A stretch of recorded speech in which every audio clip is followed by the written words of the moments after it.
A wild Mustang, forced into captivity, endured endless days of brutal whippings. His body was covered in scars. His spirit was pushed to the edge. No one believed he could fight back until the unthinkable happened. What this Mustang did left everyone speechless. Get ready for an incredible journey of survival, courage, and the moment that changed everything. Stay with us as we unveil a story of rebellion, justice, and redemption that will keep you on the edge of your seat. The sun hung low over the dusty landscape, casting long golden shadows across the fenced corral. Inside, a deep brown Mustang with a tangled black mane stood trembling, his ribs showing beneath his dirty, sweat-matted coat. His name didn't matter. His captor never cared to give him one.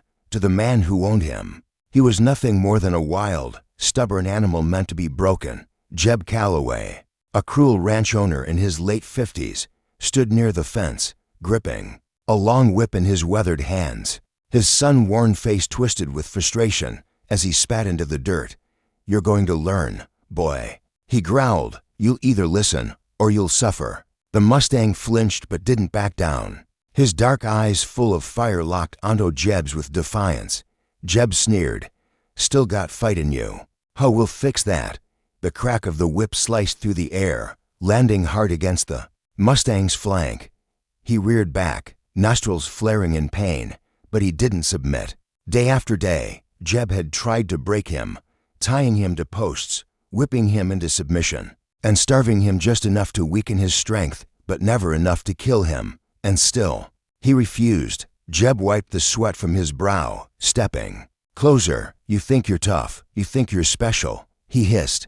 "No Mustang has ever beaten me." He raised the whip again, but this time something changed.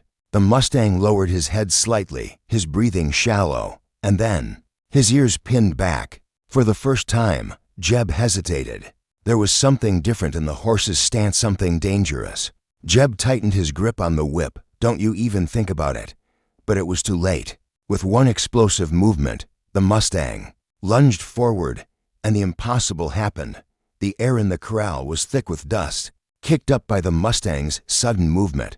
For days, weeks, he had endured the whip, the starvation, and the cruel hands that sought to break him. But something inside him had shifted. This was the moment he wouldn't take another beating. Jeb Calloway barely had time to react. The Mustang lunged forward, not in fear, not in retreat, but in defiance. His powerful muscles, weak from starvation, but fueled by instinct, coiled like a spring. His hooves slammed against the dry earth, sending a thunderous vibration through the ground. Jeb's eyes widened in shock. He had seen horses resist before, seen them pull away, rear up, or even kick out in blind fear, but never this. The Mustang's dark, wild eyes locked onto Jeb's with something the man had never encountered before, a challenge, a warning. Jeb stumbled back a step, sweat rolling down his temples.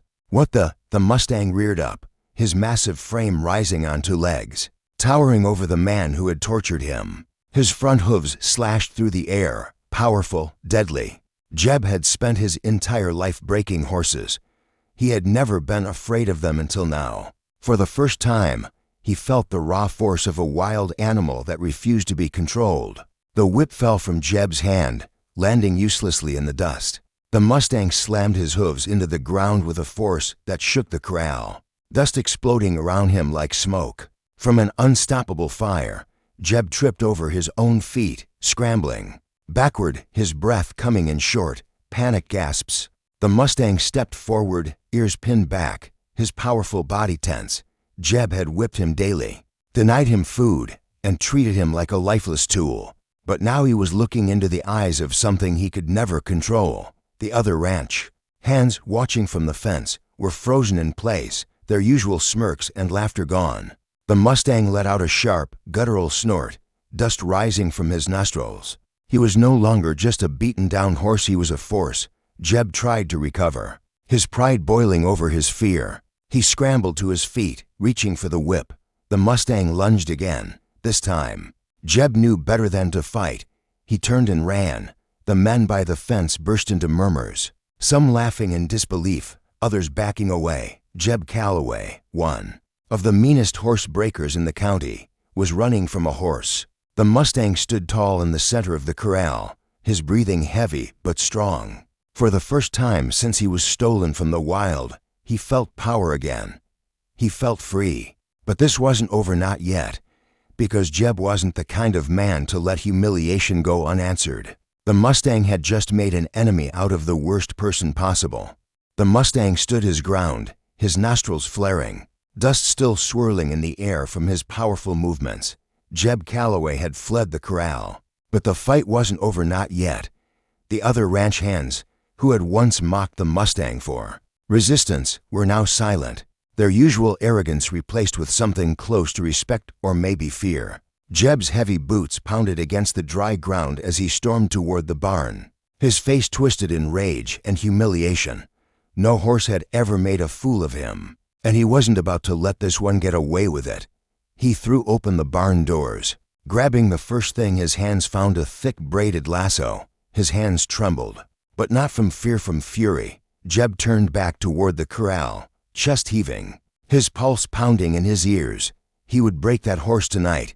The sun had dipped below the horizon, casting a deep orange glow over the ranch. The Mustang stood alone in the corral, the other hands having disappeared. Knowing better than to interfere when Jeb was in one of his moods, the air was thick with tension. Something was coming. The Mustang lifted his head, ears flicking toward the barn. A shadow moved. Then Jeb stepped into the corral. This time, he wasn't holding a whip, he held a lasso, thick and unyielding. His fingers clenched tight around the rough fibers. The Mustang's muscles tensed. He knew what this meant. Jeb moved slowly, deliberately, his boots crunching against the dry ground. "You thought you won, huh?" he muttered, his voice low and sharp. "You thought you scared me." The Mustang held his stance, unmoving, unblinking. Jeb let out a humorless chuckle. "I'll show you what fear really is." And then he threw the lasso. The rope whipped through the air, aiming straight for the Mustang's powerful neck. But the Mustang was ready. This time, he dodged to the side, the rope missing by mere inches. Jeb cursed under his breath, gripping the lasso tighter. He tried again. This time, the Mustang moved faster, his hooves kicking up dirt as he spun away. Refusing to be caught, Jeb's frustration boiled over. He lunged forward, gripping the rope like a madman, his eyes burning with rage. But he made a fatal mistake. He got too close, and in that instant, the Mustang struck with a powerful kick. His back hooves shot out, connecting with Jeb's chest. The sound was sickening.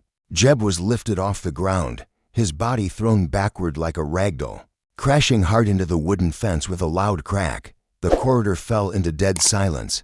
The Mustang stood tall, his chest rising and falling, staring at the man who had tortured him for so long. Jeb groaned, clutching his ribs, his breathing ragged. For the first time in his life, he was the one left broken.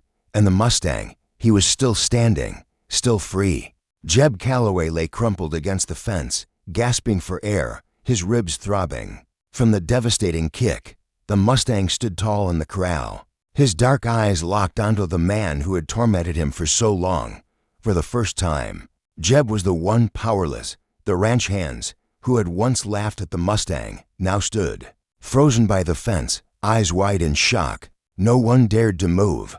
The Mustang snorted sharply, his chest rising and falling with deep, controlled breaths. The world seemed to stand still around him until a sound broke the silence. Jeb let out a low, pained growl, struggling to push himself up. His pride was shattered, but his hatred was still alive. He reached for the lasso that had fallen beside him, his fingers trembling as he clenched the rope. The Mustang caught the movement.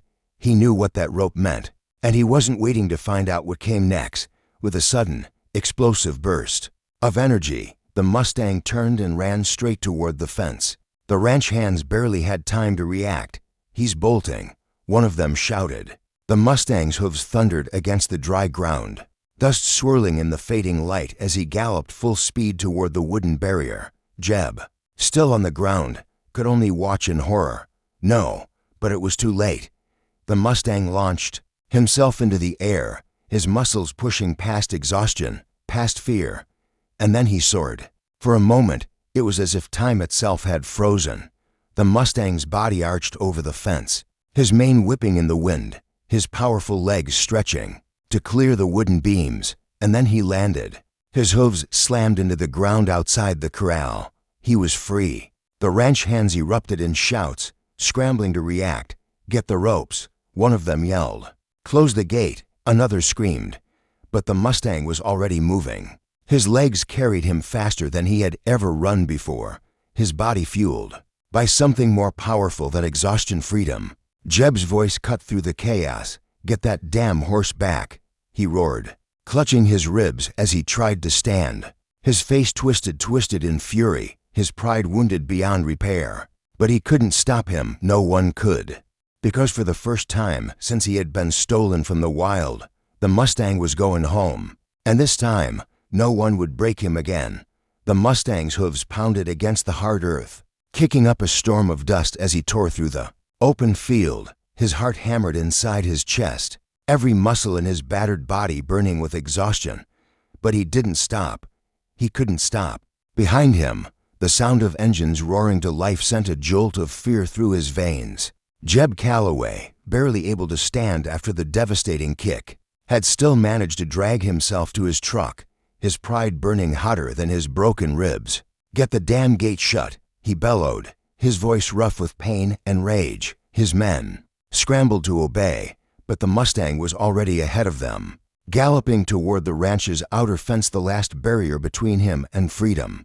Jeb threw himself into the driver's seat, his hands clawing at the ignition, twisting the key. With desperation, the engine roared to life, and with a hard stomp on the gas, he lurched forward, tires skidding in the dirt. The Mustang's ears flicked back, catching the deep, menacing growl of the truck's engine. They were coming for him. His nostrils flared as he pushed himself harder, his strides long and powerful despite the pain coursing through his legs. His injured front right leg burned, but he ignored it. Ahead, the wooden fence loomed. He had two choices: try to jump or turn back and be trapped forever. His body was screaming in protest, but his spirit was unbreakable. The truck gained on him, kicking up a whirlwind of dust and gravel, the headlights glowing in the darkening sky. Jeb gritted his teeth, his hands white-knuckled on the wheel. "You think you're smart," he snarled. "You think you're going to win." But the Mustang wasn't thinking, he was feeling, and every fiber of his being told him this was his moment. The fence was seconds away now. The truck was even closer. Jeb jerked the wheel, trying to cut him off. The Mustang leaped, his body stretched, his muscles coiling like a spring, his hooves clearing the top of the fence by mere inches. For the second time that night, he soared. And then he landed. His hooves slammed against soft, untamed earth, and he stumbled, his injured leg nearly giving out. But he didn't fall. He had made it. He was out. Jeb's truck skidded to a stop, its front bumper slamming into the fence with a sickening crunch. For a moment, everything was silent. Jeb sat in the cab, his breath ragged, his hands shaking with fury. The ranch hands stood frozen at the gate, their faces pale with disbelief. The Mustang stood just beyond the fence line, his chest heaving, his eyes burning with something fierce and untamed. Jeb threw the truck door open and stumbled out, his face twisted with rage, his voice hoarse and cracked. "Get back here, you damn animal!" But the Mustang didn't move. He stood tall, his ears pinned back, his powerful frame outlined against the vast, endless wilderness. Jeb took a step forward, and the Mustang turned and ran, not in fear, not in retreat, but in victory. And this time, no one was chasing him. The Mustang's hooves thundered against the open plains, his breath coming in heavy bursts as he pushed himself forward. The night air was cool against his sweat-soaked coat, his black mane whipping in the wind as he raced toward the unknown. For the first time in what felt like an eternity, he was running for himself. No ropes, no fences, no cruel hands holding him back. The distant glow of Jeb Calloway's ranch faded behind him, swallowed by the rolling hills and the vast wilderness that stretched ahead. He had made it, but he wasn't safe yet. His body ached, his front right leg still throbbing from past wounds, but he couldn't stop, not yet. He had seen men like Jeb before, the kind who never let go, never accepted defeat. Jeb wouldn't stop hunting him, and so he ran. Miles away, a pair of headlights cut through the darkness. the steady hum of an old pickup truck echoing across the quiet road. Inside, Ethan Carter, a former Mustang rescue specialist, gripped the steering wheel tightly, his sharp green eyes scanning the landscape. He had spent years tracking down mistreated wild horses, working to bring them back to safety, but after too many failures, after watching too many horses suffer at the hands of cruel men, he had walked away from it all. Until tonight, a friend had called him, tipping him off about a rancher who had been breaking a Mustang the hard way, the worst way, the kind that left scars deeper than skin. Ethan hadn't planned on getting involved. He was done with this world. But something inside him had nagged at him all day, an unease he couldn't shake. And now, as he drove along the quiet stretch of road, he saw something that made his breath catch in his throat. A horse, alone, running, not just running, fleeing. Ethan's hands tightened on the wheel. What the hell? He slowed the truck. His eyes locked onto the figure moving across the distant hills. Even from here, even in the dim light, he could see the exhaustion in the horse's stride, the way his legs trembled but didn't stop. This was no ordinary escape. This was survival. And Ethan knew this Mustang needed help. Without hesitation, he turned off the road, heading toward the running horse. Some rescues, it seemed, weren't a choice. They were destiny. The Mustang's legs burned with exhaustion, his breath coming in short, ragged bursts as he pushed himself forward through the darkness. His body ached, his front right leg still throbbing. But he didn't stop. He couldn't stop. Behind him, the world he had known, the pain, the whips, the fences, gone. Ahead, the unknown, stretched wide, open, waiting. But his body was giving out. The terrain became uneven, dry brush scraping against his legs as his pace slowed. His vision blurred from exhaustion, and his hooves began to stagger beneath him. Then, in the distance, a sound, a low, steady hum. The Mustang's ears flicked forward. A pair of headlights appeared on the horizon, growing brighter as a truck approached. The Mustang hesitated, his muscles coiled, ready to run again until the vehicle slowed. The truck rolled to a stop, and for a moment, there was only silence. Then the door creaked open. A man stepped out, his boots crunching softly against the dirt. He stood still, his posture relaxed, his sharp green eyes filled with quiet understanding. Ethan Carter didn't move closer. He just watched. The Mustang snorted, stepping back, his body tense, his instinct screaming at him to run. But something about the man felt different. He wasn't holding a rope. He wasn't reaching for a whip. He wasn't trying to control him. Ethan slowly knelt, grabbing a canteen from the truck. Without a word, he unscrewed the cap and poured water onto the dusty ground in front of him. The Mustang's nostrils flared at the scent. His throat ached with thirst, but still, he hesitated. Was this another trick? Ethan stayed still, letting the horse decide. Minutes passed. Then the Mustang took a step forward. His legs wobbled, his hooves dragging slightly in the dirt, but he moved. Another step, then another. Finally, he lowered his head and drank. Ethan let out a slow breath. This wasn't just a rescue. This was the start of something new. And as the Mustang lifted his head, locking eyes with Ethan for the first time, something unspoken passed between them, an understanding, a trust. He wasn't broken. He was free, and for the first time in his life, he had a choice. The Mustang stepped forward again, his body still weak, but his spirit unshaken. Ethan didn't lead him. He didn't need to, because this time, the Mustang wasn't following out of fear. He was choosing his own path. And together, they walked into the night, toward a new beginning. If this story touched your heart, don't forget to subscribe, like this video, and share it with someone who loves inspiring stories. Let's keep spreading messages of courage and hope.